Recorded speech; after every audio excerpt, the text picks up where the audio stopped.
Ito ho ay kung tawagin dito sa amin ay bislad. Pares ang maitim na kape sa almusal, siguradong mapapakanin ka.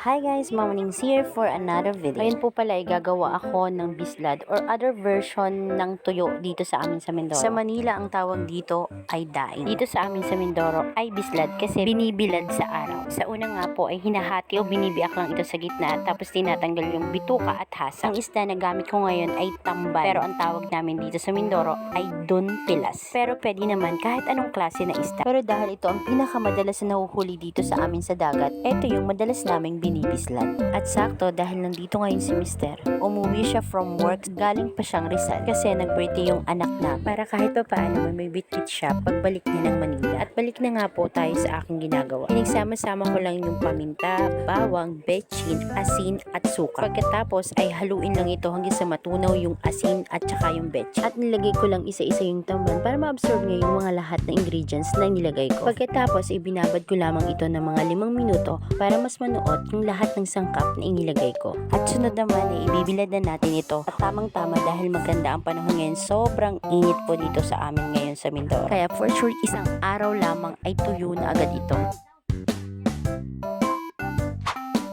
At ayan na, makalipas ang maghapon, ayan na po siya. Tuyong-tuyo na at pwede na iprito at ialmusal sa umaga.